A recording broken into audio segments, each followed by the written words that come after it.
Welcome to this journey through one of the most disturbing cases recorded in the history of Louisiana. Before we begin, I invite you to leave in the comments where you're watching from and the exact time you're listening to this narration. We're interested in knowing what places and what times of day or night these documented stories reach. The St. Martin Parish Courthouse archives contain a peculiar gap in their records from the spring of 1843 to the late summer of 1845.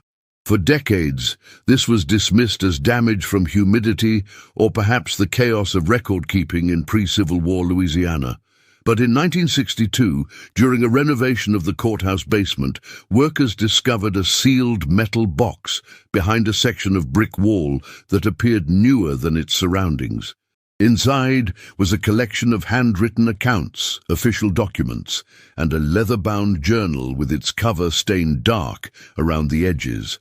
The county clerk who first examined these papers requested they be sealed again and stored separately from public records. They remained untouched until 1965, when Professor James Whitmore of Tulane University gained temporary access for what he described as historical cataloging purposes. The documents were never publicly released. In 1968, a small fire in the archive's storage room allegedly destroyed several boxes of historical materials, including, according to official reports, this collection. However, Whitmore's detailed notes survived, and they tell the story of what local residents once called the Bride of Bayou, a tale that was deliberately struck from official history. The story begins with a name, Madeline. According to the 1900 census of most common female names in Louisiana, Madeline ranked 27th in popularity. In the spring of 1843, Madeline Reynolds arrived in St. Martinville, a small but prosperous settlement along Bayou, approximately 15 miles from New Iberia. She came as the new bride of Harold Walker, owner of Oak Shadow Plantation, one of the largest sugarcane operations in the parish. Harold Walker was 47 years old, a widower for the past 3 years. His first wife, Caroline, had died from what the local doctor recorded as excessive melancholy, leading to physical decline, a common diagnosis for what we might now recognize as severe depression. Walker had traveled to Charleston, South Carolina 4 months earlier and returned with a new bride nearly half his age. By all accounts recovered from correspondence and the few journal entries from neighboring plantation wives, Madeline was described as exceptionally comely, with a peculiar intensity to her gaze. She was educated, well-spoken, and seemed to adapt quickly to her role as mistress of Oak Shadow, despite having no previous experience managing a household of such size. Oak Shadow employed 48 enslaved people, an unusually high number for a plantation of its size, according to tax records from the period. Harold Walker had a reputation for acquiring troubled labor, purchasing enslaved individuals with histories of escape attempts or resistance at reduced prices. In a letter dated April 7, 1843, Margaret Beauchamp, wife of a neighboring planter, wrote to her sister in Baton Rouge, "The new Mrs. Walker has taken to her duties with unusual zeal. Harold appears most satisfied with his selection, though I confess there is something in her manner that leaves one feeling as though one has been assessed rather than conversed with. She asks questions that ladies seldom concern themselves with about the management of field hands and disciplinary measures." The plantation overseer, a man named Thomas Hebert, had been employed at Oak Shadow for 11 years.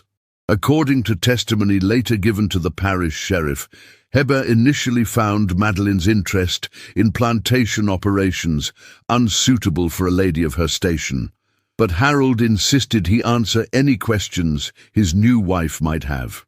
During her first weeks at Oak Shadow, Madeline was observed spending long periods walking the property. She showed particular interest in the far eastern edge, where the cultivated fields gave way to cypress swamp. This area, locally known as le fin de la terre, the end of the earth, was considered unusable land, where the plantation's boundary dissolved into the murky waters of the bayou. The first unusual incident occurred approximately 6 weeks after Madeline's arrival. An enslaved woman named Ruth, who worked in the main house, reported to Heber that several items had gone missing from the kitchen, specifically a large butcher's knife, rope, and a bottle of the laudanum that Harold used for his recurring gout pain. Heber later recalled that when he mentioned this to Madeline, she seemed unconcerned, suggesting that perhaps one of the housegirls misplaced them during cleaning. No search was conducted, and the matter was apparently forgotten. In early May of 1843, a field hand named Solomon was reported missing. Solomon had been purchased by Walker the previous year and had already attempted escape twice. His disappearance was not initially treated as unusual, and Walker ordered the customary search of neighboring properties and the posting of a $20 reward for his return. After 3 days with no sightings, Hebert organized a more thorough search with dogs. The hounds followed Solomon's scent to the edge of the swampland, but refused to go further, becoming agitated and uncooperative. This was noted as strange, as these same dogs had previously tracked runaways deep into swamp territory on other occasions. Harold Walker, according to Hebert's journal, was prepared to accept the loss and file an insurance claim for the escaped property. It was Madeline who insisted the search continue. In what was described as an unusual display of feminine determination, she personally offered an additional $30 from her own dowry funds to anyone who could locate Solomon or provide information about his whereabouts. No one claimed this reward. Solomon was never found. 3 weeks later, another disappearance occurred. This time, it was a house servant named Mary, who had been attending to Madeline's personal needs. According to kitchen staff accounts, Mary had been summoned to Madeline's private sitting room the evening before she was discovered missing. No one reported seeing her leave the main house. Unlike Solomon, Mary had no history of escape attempts. She had been born on the plantation and had family among the enslaved community, a mother, 2 sisters, and a young child of 4 years. When questioned by Hebert, Madeline claimed she had dismissed Mary early as she had a headache and desired solitude. She expressed surprise at the woman's disappearance and suggested that perhaps Solomon had returned and convinced her to leave with him. The search for Mary was less vigorous than for Solomon. Without a history of flight, she was initially presumed to be hiding somewhere on the property, possibly afraid of punishment for some unknown transgression. After 5 days, Harold Walker considered the matter closed and assigned another house servant, Esther, to replace Mary in attending to Madeline. It was around this time that the first reports of strange sounds coming from the swamp began to circulate among the enslaved population. Several field hands claimed to have heard a woman's cries coming from deep within the cypress trees after sunset. Hibbert dismissed these accounts as superstition, noting in his journal that the Collards have become excessively agitated by these disappearances and are now finding frights in every night sound of the bayou. By mid-June, the atmosphere at Oak Shadow had changed perceptibly. According to correspondence from neighboring plantations, the field hands were working with unusual silence, and productivity had increased despite the summer heat. Hibbert noted, with satisfaction, that punishment incidents had decreased by nearly half. When Harold's brother, William Walker, visited from New Orleans in late June, he commented in a letter to a business associate that Harold's new bride has brought a remarkable discipline to the operation. The Negroes seem almost fearful of disappointing her, though I have not witnessed her employ any unusual methods of correction. William also mentioned that his brother appeared somewhat diminished since his marriage, describing him as quieter than I recall, and seemingly content to defer to Madeline's judgment in matters I would have expected him to control firmly. He noted that Harold had developed a persistent cough and had lost weight, which Madeline attributed to the summer, humidity aggravating his constitution. On July 2nd, 1843, a field hand named Isaac failed to appear for morning roll call. Isaac was described in plantation records as strong-willed but reliable and had been at Oak Shadow for 7 years. His disappearance marked the third in less than 3 months. This time, Harold Walker ordered only a cursory search of the immediate property before declaring Isaac a runaway. According to Hebbert's journal, Madeline showed little interest in this latest disappearance, merely commenting that the heat and work drive some men to foolish decisions. What happened next is documented in the most disturbing section of the recovered materials, several pages from Madeline's personal journal, which she apparently began keeping shortly after arriving at Oak Shadow. The handwriting is precise, almost architectural in its formation, with no flourishes or embellishments typical of women's penmanship of the era. The entry dated July 7th reads, "Harold continues to weaken despite the tonic. He questioned me about the noises from the eastern marsh last night. I told him it was merely alligators in their mating season. He seemed unconvinced, but too fatigued to pursue the matter. The tincture I have added to his evening brandy ensures he sleeps deeply enough not to be disturbed when I attend to my night work. The last one was difficult, stronger than anticipated. I will select more carefully next time." By mid-July, reports of unusual sounds from the swamp had become common enough that even neighboring plantations had begun to take notice. In a letter to her cousin, Elizabeth Comeau, whose family owned land adjacent to Oak Shadow's eastern boundary, described the most unsettling wails carrying across the water after midnight. "The sounds are such that our dogs howl in response and cannot be quieted. Our overseer insists it is only herons or perhaps a panther, but I have lived beside this swamp my entire life and never heard its like." On July 23rd, Harold Walker took to his bed with what was described as a wasting fever. The local physician, Dr. Samuel Wilson, was called to attend him, and Wilson's notes, which were among the recovered documents, indicate he suspected consumption, noting the patient's severe weight loss, persistent cough, and occasional presence of blood in the sputum. He prescribed rest, beef broth, and a standard laudanum mixture for pain and sleep. What Wilson found more noteworthy, however, was Madeline's behavior. In a personal letter to a medical colleague in New Orleans, Wilson wrote, "The new Mrs. Walker displays none of the distress one would expect from a bride of scarcely 4 months whose husband lies potentially dying. She receives my instructions with perfect composure and administers his medicines herself, refusing even the assistance of house servants. Most peculiar was her singular question, whether, in my opinion, a body buried in swamp water would decompose more rapidly than one in dry soil. She claimed the question related to a novel she had been reading, but I confess it left me discomfited." During Harold's illness, no further disappearances were reported among the enslaved population.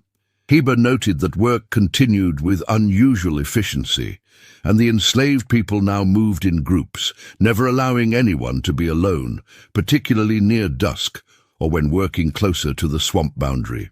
By early August, Harold's condition had deteriorated significantly. Dr. Wilson visited every 3rd day, but his notes suggest he had little hope for recovery, writing on August 9th that the patient's decline accelerates beyond expectation. Mrs. Walker reports administering the prescribed treatments faithfully, yet I observe no improvement, indeed quite the contrary. On August 15th, Harold Walker died in his bed at Oak Shadow Plantation. The official cause was recorded as consumption, though Dr. Wilson privately expressed some reservation about the rapid progression of the illness. Madeline arranged for a modest funeral, citing her husband's supposed wishes for simplicity, and Harold was buried in the small Walker family cemetery on the plantation grounds. With Harold's death, Madeline inherited full control of Oak Shadow, as the couple had no children and Harold had no surviving male relatives in Louisiana. His brother William, who might have contested the inheritance, had returned to New Orleans and, according to correspondence, had himself fallen ill with what was described as a similar wasting condition shortly after his visit to Oak Shadow. It was after Harold's funeral that the most disturbing pattern of disappearances began. Between late August and early October of 1843, 5 more enslaved people vanished from Oak Shadow. Unlike the earlier cases, these individuals had no history of escape attempts. They included an elderly man who had been at the plantation for over 20 years, a pregnant woman within weeks of her delivery date, and a 14-year-old boy who worked in the stables. Hebbert's journal entries from this period reveal increasing concern not only about the disappearances but about Madeline's management style. He wrote on September 12th, "Mrs. Walker insists on personally selecting which hands will work the eastern fields each day, a task previously left to my judgment.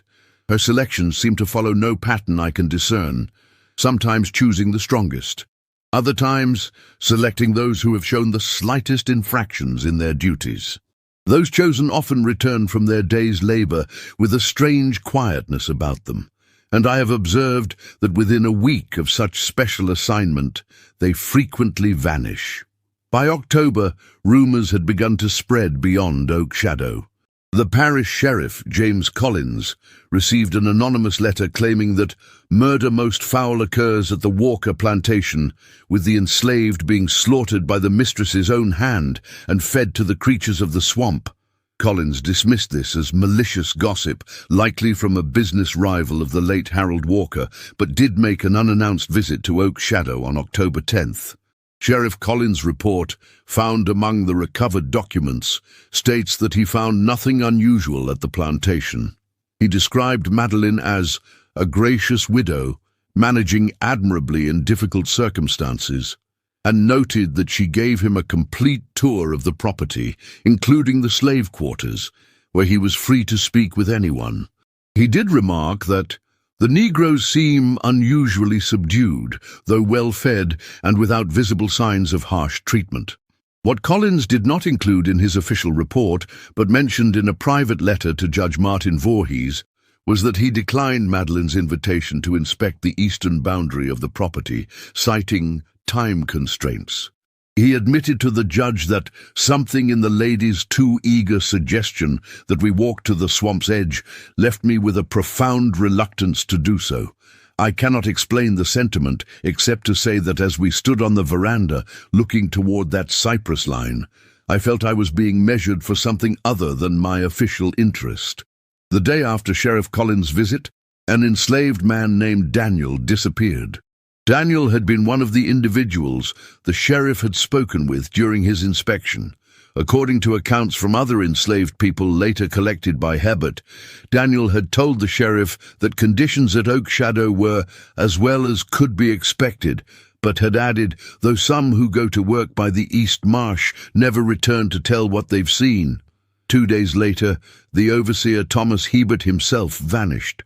This disappearance could not be explained away as an escape or typical plantation incident. Hebert was a free white man, respected in the community, with family in nearby New Iberia. His absence was noted when he failed to appear at a scheduled meeting with cotton factors in St. Martinville on October 14th. When questioned by a hastily formed search party of neighboring planters, Madeline claimed that Hebert had resigned his position following a disagreement about plantation management. She produced a letter, allegedly written by Hebert, stating his intention to seek employment in Mississippi. The handwriting was later questioned by Hebert's brother, though no formal investigation was pursued at that time. The search party, led by Frederick Beauchamp from the neighboring plantation, insisted on examining Oak Shadow thoroughly, including the slave quarters and outbuildings. They found nothing unusual, though several members noted the extreme reluctance of the enslaved people to speak with them, even when Madeline was not present. Beauchamp later wrote to Sheriff Collins, expressing his concerns. "The entire plantation operates under a pall of silence that I have never before witnessed. The field hands work with their eyes downcast, speaking not even among themselves. Most troubling was our approach to the eastern boundary, where the property meets the cypress swamp. As we neared that line, our guides became so visibly distressed that two women fell to their knees, refusing to proceed further.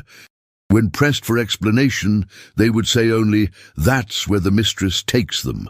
The search party did not venture into the swamp itself, as dusk was approaching, and none were familiar enough with that particular section of Bayou to risk darkness there.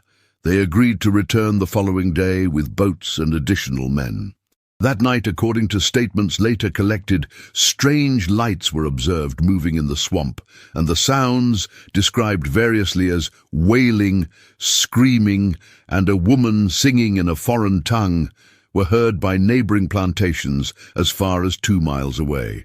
The following morning, when Beauchamp returned with a larger party, including experienced swamp guides, they were met at Oak Shadow by a scene of bizarre emptiness. The main house stood with its doors open. No servants attended the grounds. The field hands were not at their morning stations. The entire enslaved population of Oak Shadow Plantation, 39 people at that time, was gone. So was Madeline Walker. The search party proceeded cautiously through the abandoned property. In the main house, they found evidence of hasty packing, drawers left open, certain valuables missing. In Madeline's private sitting room, the searchers discovered a hidden compartment beneath a floorboard containing a small leather-bound book, several unusual implements described as foreign in design, possibly African in origin, and a collection of small cloth pouches containing what appeared to be human teeth, hair, and bone fragments. The journal, which comprises a significant portion of the recovered documents, revealed the true horror of what had transpired at Oak Shadow. Written in the same precise hand as the earlier entries, but now, filling page after page with increasingly disturbed content, Madeline's writings detailed a calculated campaign of ritual murder. She described selecting victims carefully, observing them for signs of physical strength or spiritual resistance. She wrote of luring them to the swamp's edge under various pretexts, usually a special assignment from the mistress that could not be refused, and then subduing them with drugged water or, in cases of larger men, having them struck from behind with a weighted club as they worked. The most disturbing passages detail what she called the feeding, elaborate rituals conducted in a small clearing deep within the swamp, accessible only by a narrow, winding trail that she had discovered and widened during her early explorations of the property. Here, according to her writings, she would bring her still-living victims and perform a series of ritualized cuts, bleeding them slowly into the dark waters while reciting what she called the old words my grandmother taught me in Charleston.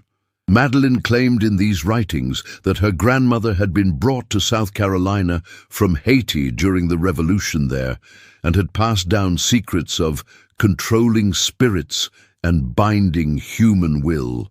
She wrote that each feeding made her stronger, while simultaneously weakening those who remained at Oak Shadow, making them more compliant and less likely to flee or resist.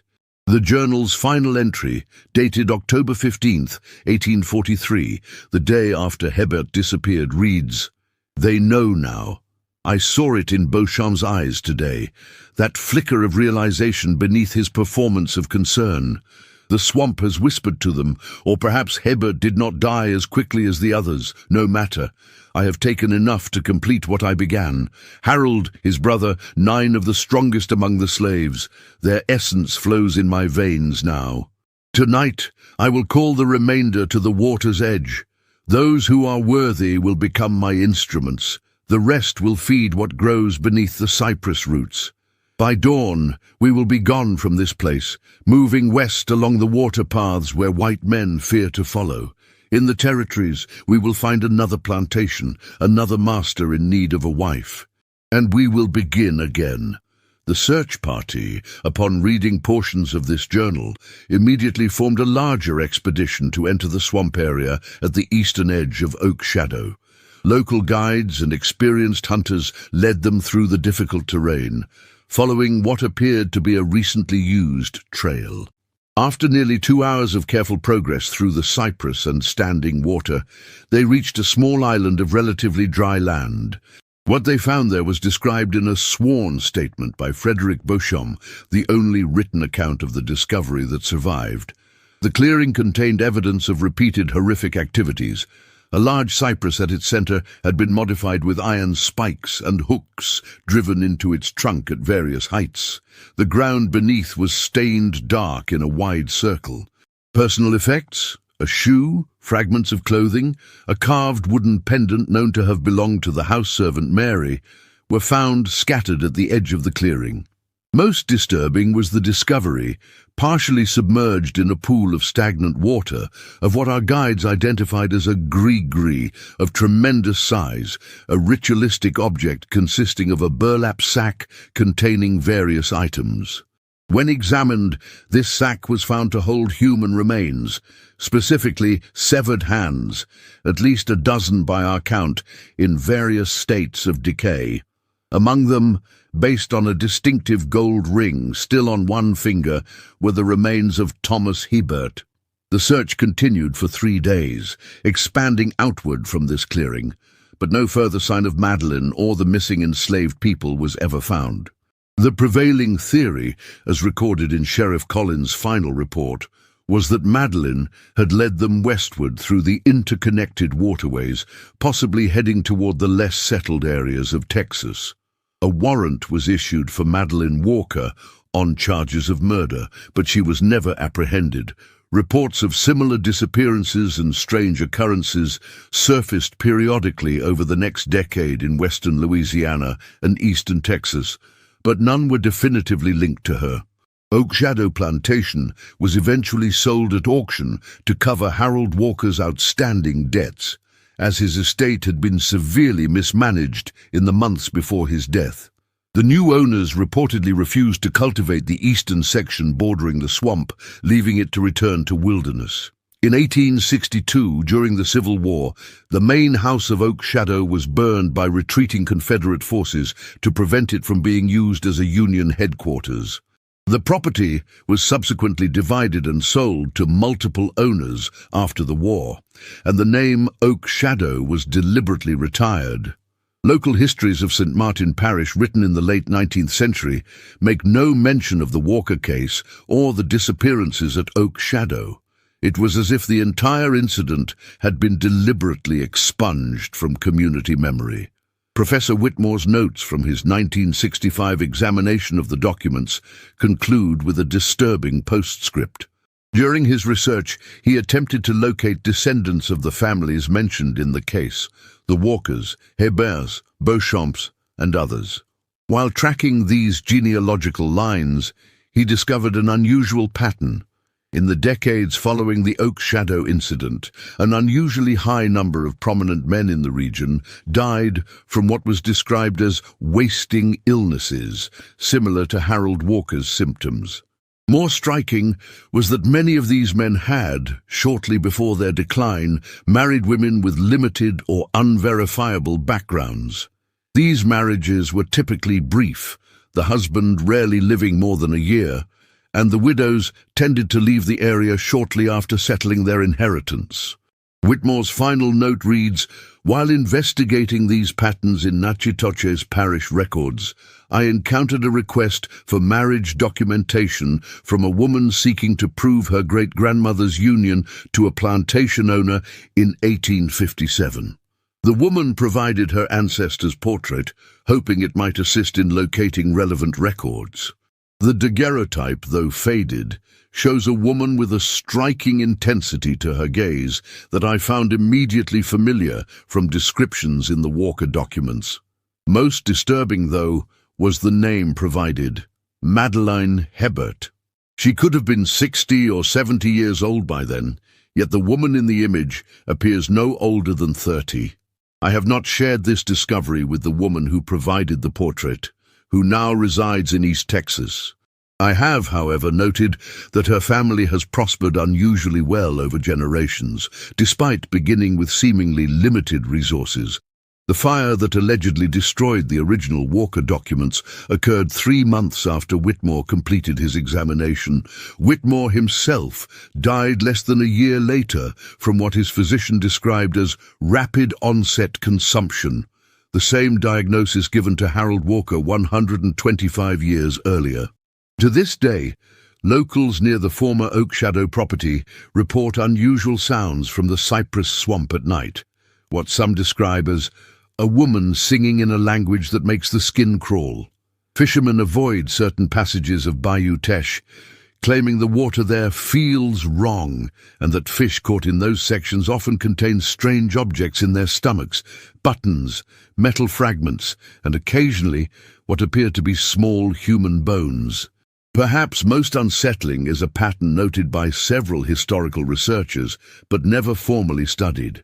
In communities across Louisiana, Texas, and as far west as Arizona, there are occasional reports of a woman with eyes that never seem to age, who appears in towns experiencing economic growth, typically marrying a prominent widower before disappearing after his untimely death, leaving no trace but a series of unexplained disappearances among the community's most vulnerable. The last verified report matching this pattern occurred in a small mining town in eastern Arizona in 1958. A wealthy mine owner married a woman who called herself Madeleine Beauchamp, claiming to be from New Orleans. 6 months later, he died of an undiagnosed illness. 3 workers from his mine disappeared, and Madeleine Beauchamp vanished, leaving behind only a small leather-bound book that was destroyed in a house fire before authorities could examine it. The Louisiana swamps are deep, and their waters keep secrets well. What feeds beneath the cypress roots remains unknown. But in certain parishes, parents still warn children to come home before dark with the caution, "Don't linger near still water at dusk, or the bride of the bayou might take a liking to you." What the recovered documents from 1965 failed to fully explain was the fate of the 39 enslaved people who disappeared from Oak Shadow that October night. Local folklore maintained that they had been victims of Madeleine's final feeding ritual, their bodies disposed of in the deep pools of the cypress swamp. However, Professor Whitmore's extensive notes include interviews with elderly residents of St. Martin Parish conducted in the early 1960s, which suggest a more complex truth. According to these accounts, for years after the Oak Shadow incident, there were sporadic reports from hunters and trappers who claimed to have encountered ghost-like Negroes deep in the swamplands between St. Martinville and the Atchafalaya Basin. These individuals were described as wild-eyed and speaking in tongues, living in makeshift camps that could be quickly abandoned. They reportedly fled from any white person who came near, disappearing into waterways where few would follow. One particularly detailed account came from Etienne Mouton, a Cajun trapper who, in 1851, claimed to have stumbled upon a hidden settlement approximately 17 miles southwest of the former Oak Shadow plantation. In a statement given to a traveling Methodist minister and preserved in church records, Mouton described finding a collection of huts built high on stilts above the water, connected by plank walkways that could be quickly pulled up. He observed approximately 20 individuals, including women and several children, who appeared to have been born in the years since the Oak Shadow disappearances. Most disturbing in Mouton's account was his description of the community's apparent leader, a tall, straight-backed woman with skin the color of aged cypress, who the others treated with a mixture of deference and fear. When she noticed Mouton watching from his hidden position, he claimed she turned directly toward him and smiled, revealing teeth filed to points like those of an alligator. Mouton immediately fled, becoming lost in the swamp for 2 days before finding his way back to civilization. When he later led a small party of men back to the location, they found only the charred remains of stilts protruding from the water and a strange symbol carved into a nearby tree, described as a spiral with small marks like fingers reaching from its center. This account aligns with an unusual notation in Madeline's journal, previously considered indecipherable by Whitmore. On the page dated September 3rd, 1843, beneath her regular entry, Madeline had drawn a similar spiral symbol and written, "The worthy will not feed the water, but become its voice.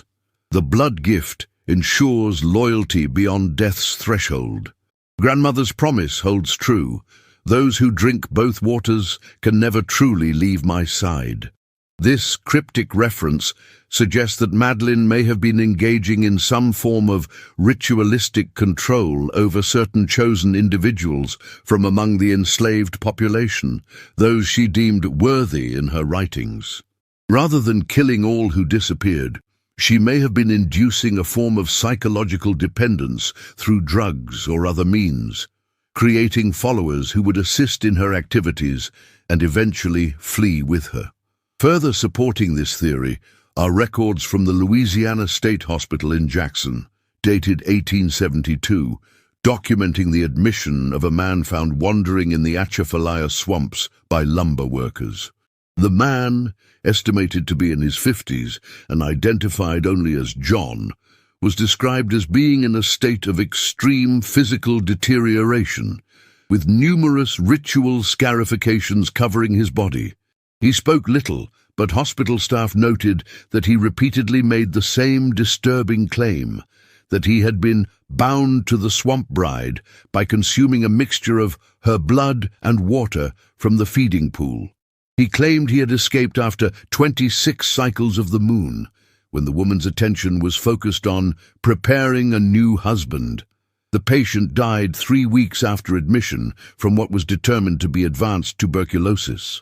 The examining physician noted that the man's internal organs showed signs of prolonged poisoning, possibly from repeated exposure to toxic substances found in certain swamp plants known to cause hallucinations and physical dependency. In 1878, an article appeared in the New Orleans Daily Picayune describing the discovery of what was called a cult encampment in the remote marshlands of Calcasieu Parish, approximately 100 miles west of St. Martinville. Local authorities, investigating reports of cattle theft, found evidence of recent habitation, including unusual artifacts: crude dolls made of Spanish moss and bone, containers of stagnant water mixed with unidentified substances, and a leather-bound journal containing entries written in a cipher that was never successfully decoded. The most significant connection to the Oak Shadow case came from an elderly woman living near the site, who claimed that for several years she had occasionally traded food and supplies with a composed and well-spoken colored woman who would emerge from the swamp every few months. The woman, who never gave her name, always asked detailed questions about wealthy widowers in the region, showing particular interest in their health, assets, and family connections. She was always accompanied by at least 2 men who stood silent as statues, their eyes never blinking, with strange markings cut into their arms. The final documented connection to Madeline Walker appears in the 1889 journal of Dr. Ellis Montgomery, a physician in Beaumont, Texas. Montgomery recorded treating a woman who identified herself as Madeline Beauregard, claiming to be the recent widow of a cattle baron from Louisiana. Montgomery noted that despite claiming to be in her 60s, the woman appeared remarkably youthful, with only the faintest lines around her eyes and mouth. She sought treatment for a persistent cough, which Montgomery diagnosed as early consumption. What drew Montgomery's attention, however, was the woman's unusual request for information about local mining operations and their owners. When he inquired about her interest, she explained that she was considering investment opportunities following her husband's death. Montgomery, who had family connections in Louisiana, became suspicious when he noticed a distinctive ring on the woman's finger, a gold band with an unusual pattern that matched the description of a ring known to have belonged to Thomas Hebert, the overseer who had disappeared from Oak Shadow 46 years earlier. In his journal, Montgomery wrote, "Upon observing the ring, and making a casual reference to St. Martin Parish, I noted an immediate change in the woman's demeanor. Though her expression remained pleasant, something in her eyes became calculating, measuring. She inquired as to my family connections in Louisiana with unusual intensity. I fabricated a distant relation rather than revealing my cousin's marriage into the Beauchamp family, whose plantation neighbored the infamous Oak Shadow. As she departed, she paused at the door and said, "Doctor, you have the look of a man who would benefit from swamp water tonic. It preserves the constitution remarkably well." The statement was delivered with such knowing menace that I found myself unable to sleep that night. The following morning, I made inquiries about Mrs. Beauregard's residence, only to find she had departed town before dawn, leaving no forwarding address. Montgomery's journal entry is the last credible historical record that can be potentially linked to Madeline Walker.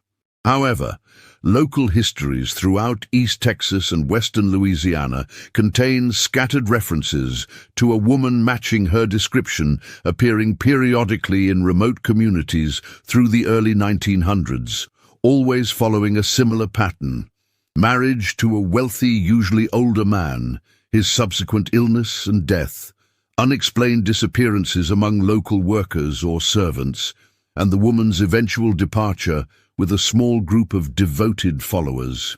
The most intriguing aspect of these accounts is the apparent age of the woman, described consistently as appearing to be in her late 20s or early 30s, despite the passing of decades.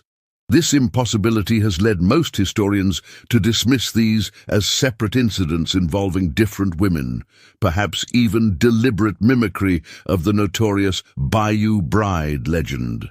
However, those familiar with the original Oak Shadow documents note the consistency of specific details across accounts separated by both time and distance, details that were not included in any publicly available records of the case. Professor Whitmore's final notes on the Oak Shadow investigation, dated just 2 weeks before his own death in 1966, contain a troubling personal admission. "I have become increasingly convinced that my research has drawn unwanted attention.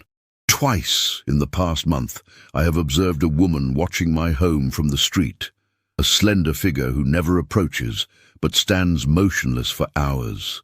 Yesterday, my housekeeper reported that while I was at the university, a well-dressed woman, claiming to be a former student, requested access to my study to leave a gift. When refused entry, she left a small package containing a cloth pouch of the type described in the Walker documents, filled with what appears to be soil and water from a swamp. Enclosed was a note reading only, 'Curiosity fed the historian to the water.' I have decided to conclude my research immediately and have arranged for my notes to be sealed upon my death." Whitmore died 3 days later after a rapid decline that his doctors could not explain. The official cause was listed as pneumonia, but the attending physician noted the unusual presentation of symptoms, including darkened veins visible beneath the skin and the persistent odor of stagnant water that seemed to emanate from the patient's pores despite repeated bathing. In 1982, during construction of a pipeline through St. Martin Parish, workers uncovered a collection of human remains approximately half a mile from the former eastern boundary of Oak Shadow Plantation. Archaeological examination determined the remains belonged to at least 7 individuals, all showing signs of sharp force trauma consistent with ritual sacrifice. Carbon dating placed the time of death in the mid-19th century. Most notable was the discovery, among the bones, of a gold wedding band engraved with the initials H.W. and a date, March 12, 1843, the day Harold Walker married Madeline in Charleston. The most recent connection to the Oak Shadow case emerged in 2002, when a historian researching antebellum plantation records discovered a daguerreotype in the archives of the Louisiana Historical Society.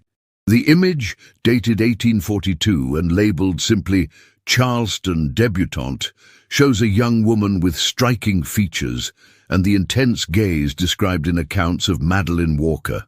What makes this image particularly disturbing is its provenance. It was donated to the society in 1971 by a woman named Madeline Heber, who claimed to have found it among her grandmother's possessions. Attempts to locate this donor revealed that the address provided was a cemetery in New Orleans' Garden District, and the plot number corresponded to a grave that, according to records, had remained empty since its purchase in 1868. The name on the deed for this burial plot, Madeline Walker. In the years since Professor Whitmore's investigation, the legend of the Bride of Bayou Teche has persisted in Louisiana folklore, evolving from historical accounts into cautionary tales told to children and eventually into the stuff of campfire stories and local ghost tours.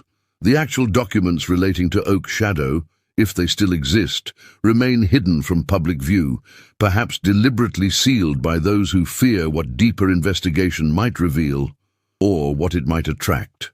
What is perhaps most disturbing about the Walker case is not the historical horror it represents, but the possibility that it never truly ended. Every few years, local newspapers in small towns across the American South and Southwest publish brief reports of a similar pattern. A charismatic woman with no verifiable background marries a wealthy widower.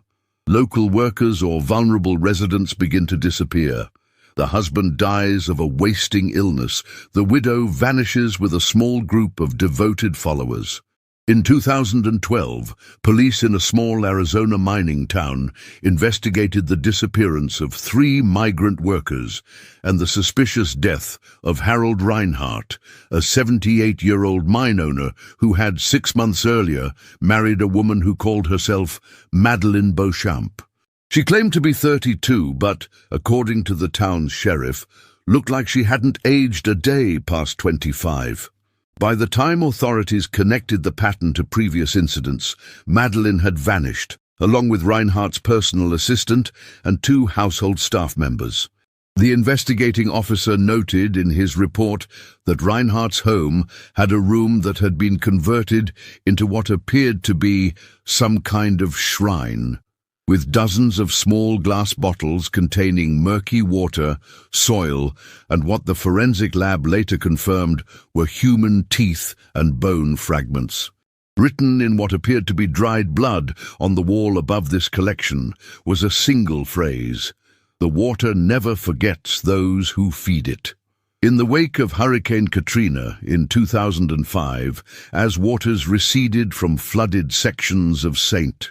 Martin Parish, local residents reported unusual discoveries in areas that had been submerged for generations: rotting wooden platforms built on stilts deep within previously inaccessible sections of swampland, strange symbols carved into the trunks of ancient cypress trees, and most disturbing, a series of small islands in the deepest parts of the swamp where the soil was unnaturally dark and nothing would grow.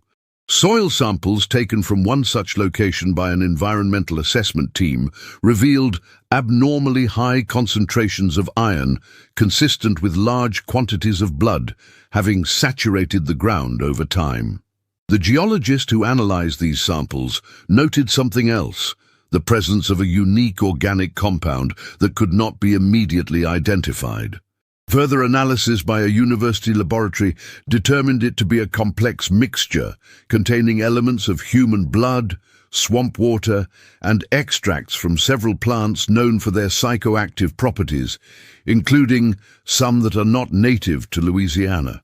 The compound, when tested on laboratory rats, induced an unusual state of heightened suggestibility, followed by intense dependency on the substance. Animals deprived of it after repeated exposure displayed extreme aggression, self-mutilation, and behavior that the researchers described as ritualistic. The study was discontinued after the lead researcher began exhibiting similar symptoms, allegedly after accidentally ingesting a small quantity of the compound. In her final research notes before being committed to psychiatric care, she wrote, The water speaks. She is its voice. Those who drink forget everything but her will. Perhaps the most unsettling aspect of the Madeleine Walker case is how deliberately it seems to have been erased from official history. The documents discovered in 1962 and examined by Professor Whitmore before their alleged destruction represent the only detailed record of what occurred at Oak Shadow Plantation. All other contemporary accounts, newspapers, court records, parish registers, contain conspicuous gaps, precisely where information about these events should appear. This systematic erasure suggests not just the usual historical suppression of uncomfortable truths, but something more deliberate, as if those who knew the full extent of what happened feared that preserving the story might somehow preserve Madeleine herself, keeping her alive in memory, if not in fact. The question that has haunted researchers for decades is not just who or what Madeleine Walker truly was, but whether she represents a historical curiosity or an ongoing threat. The pattern of appearances matching her description across nearly 180 years defies rational explanation. Yet the consistency of details in cases separated by vast distances and decades suggests something beyond mere copycat crimes or folkloric evolution. In Professor Whitmore's final notes, he proposed a disturbing theory. What if the rituals Madeleine performed in the swamp were not merely sadistic murders or expressions of a deranged mind, but part of something she genuinely believed would grant her extended life? And what if, more terrifying still, they worked, not through supernatural means, but through some horrific combination of compounds found in the unique ecosystem of Louisiana's swamps, combined with human biological material in specific proportions? What if she discovered, through her grandmother's teaching or her own experimentation, a substance that could dramatically slow cellular deterioration at the cost of regular feedings of fresh human tissue? This would explain her apparent agelessness, her pattern of movements, the disappearances that always surround her, and her preference for wealthy husbands who could provide both social cover and the financial means to continue her work. This theory, while seemingly fantastic, finds unexpected support in recent scientific research. In 2018, a team studying extremophile bacteria in Louisiana swamps discovered microorganisms that produce compounds with remarkable cellular preservation properties. When applied to human tissue samples in laboratory settings, these compounds dramatically slowed deterioration rates and showed potential for preserving neural function. The researchers noted that similar bacteria, in combination with certain plants found primarily in the Gulf Coast region, could potentially create substances with even more dramatic effects. Their paper, published in a respected scientific journal, made no mention of the Madeleine Walker case or Professor Whitmore's theories. However, one of the lead researchers was found to have downloaded all available information about the Oak Shadow case from university archives shortly before beginning the study. 3 months after the paper's publication, this researcher resigned her position and disappeared. Her current whereabouts are unknown. Local law enforcement agencies throughout Louisiana and neighboring states maintain no official files on the bride of Bayou Teche or Madeleine Walker. When questioned, representatives typically dismiss the story as folk legend or urban myth. However, veteran officers in certain parishes have been known to quietly track cases that fit the pattern, keeping unofficial records and occasionally warning colleagues in other jurisdictions when similar incidents begin to unfold. One such officer who requested anonymity stated in a 2019 interview, "We don't talk about it officially, but every few years something happens that fits. Woman appears from nowhere, marries into money, people start to vanish. By the time anyone connects the dots, she's gone. Different name each time, but always some variation of Madeleine. Always that same pattern of disappearances, always that same description. Young-looking, intense eyes, way of speaking that makes people do what she wants. We've started to notice a geographic pattern too. She moves along waterways, never staying more than a year in one place, always heading west for a while, then circling back to Louisiana like she needs to come home to the original swamp. Like she's feeding something there that keeps her going. In October of 2021, a real estate developer purchased a large tract of land in St. Martin Parish that included the former eastern boundary of Oak Shadow Plantation. During preliminary environmental assessment, workers discovered a series of underwater structures in the swamp area that appeared to be the remains of wooden platforms, similar to those described in Etienne Mouton's 1851 account. Further investigation revealed a small island deep within the cypress stand that contained what archaeologists identified as a ritual site dating to the mid-19th century. Most significant was the discovery of a sealed metal container buried beneath a large cypress tree at the center of this island. Inside was a leather-bound journal with a note affixed to its cover. The note, dated October 15, 1843, the day of Madeline's disappearance from Oak Shadow, read, "To whoever finds this record, I leave it knowing that none will believe what is written here, yet feeling compelled to provide some warning to those who might follow. What began in Haiti with my grandmother's learning and continued through my work in these waters creates something that cannot be undone. The feeding must continue, and I must return to this place periodically to renew what sustains me. Those who drink the mixture become mine beyond death's reach. Those whose essence feeds the water become part of what empowers it. I have selected my worthy ones from among the enslaved, and we depart tonight for new territories. But I will return to these waters when necessary, as I must. The cycle continues as long as I do, and I have now taken enough to last many lifetimes.